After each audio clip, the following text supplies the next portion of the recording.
I'm Jessi Wightman, and I'm a member of the 2015-2016 Johnson Service Corps. I've grown up being told that learning is radical, that education is liberating, and that knowledge is the key to success. This year, I've learned so much. I've learned dozens of different meditation practices, I've learned how to cook for 40 people every day, I've learned how to budget minimal amounts of money to mostly meet people's needs, and I've learned how to navigate public transportation. What I didn't realize is that learning can also enclose me in a false place, a place that doesn't allow me to be my true self. I've learned that some of the things I've been taught my whole life now have to be unlearned. Doubt and hate are just as much learned as trust and love. And to learn how to love, I have to unlearn how to hate. This year, I've had the opportunity to unlearn two incredibly real parts of my life that I've spent my whole life learning. First, I had to unlearn being constantly wary of my surroundings. In my heart, I know that danger is often random and being proactive probably won't help as much as I think it will. But in my head, I've conditioned myself to always be afraid. As a woman, I'm regularly told that I'm unsafe in practically any situation. Going out at night, being at work, even being in my own living room can be dangerous sometimes. In order to protect myself, I have to know where I am at all times, and I have to know the people I'm around. I'm told to endlessly analyze the spaces around me. When I started at Club Nova, a place for adults with severe mental illness to come and find meaningful work and relationships, I heard these same things. I was told to be safe, and some people even had fear in their response when I told them that I would be working there for the next 11 months. Starting there, I really didn't know what to expect. I was never sat down and told what diagnosis each member had. I wasn't even really told what mental illnesses people might have if they're at Club Nova. Instead, I was sat down and told that I wasn't going to be told these things, because that's not what matters.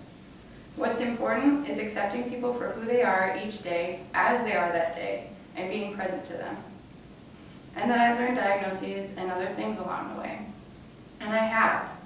Instead of poring over their chart, I've been able to get to know people naturally through working together and playing together and just being together.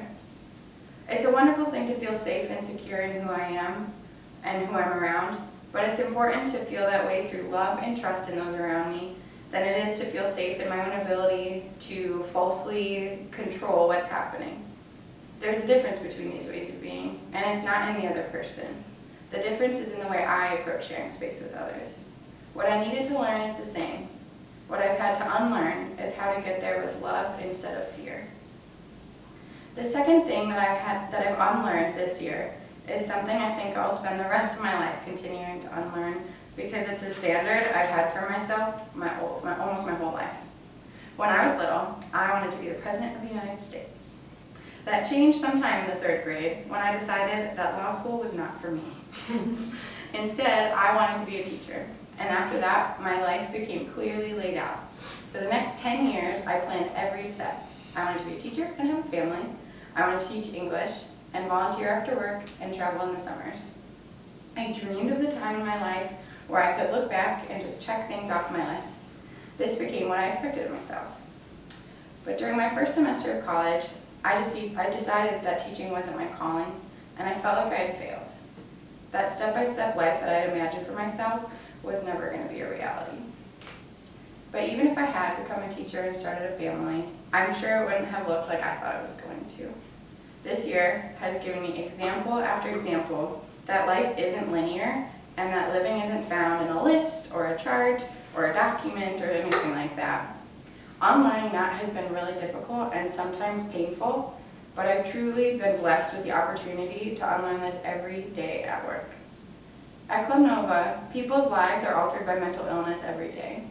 Careers may end, families may part ways, and things just drastically change. Just like any person doesn't plan for these interruptions to happen, I think it's pretty safe to claim that most members would say that mental illness was never on their life's list of what to do.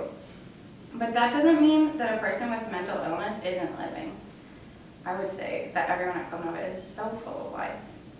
Having accomplishments doesn't indicate a life well spent, and not having accomplishments doesn't mean that either. But in the process of doing and not doing, the times of being present in what is happening and not happening are where the living really occurs. It sure doesn't mean that I'm not living, just because I'm not finishing up my first year of teaching high school sophomores Oedipus Rex. When people ask me what I'm doing after this year is over, I get to tell them that I have a seasonal job doing something that I love.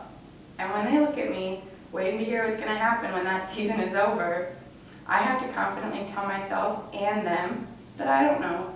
And there's nothing wrong with that, because even if I did know, it could change in a minute. So I'm 23 years old. I've learned so many things in my life, things that have both brought me closer to my true self and taken me further away.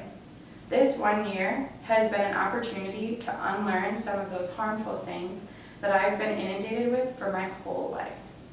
Learning has been radical for me, and I'm grateful for the opportunities I've had to learn in so many different and amazing ways. But right now, I can't help but be incredibly grateful for this opportunity to unlearn.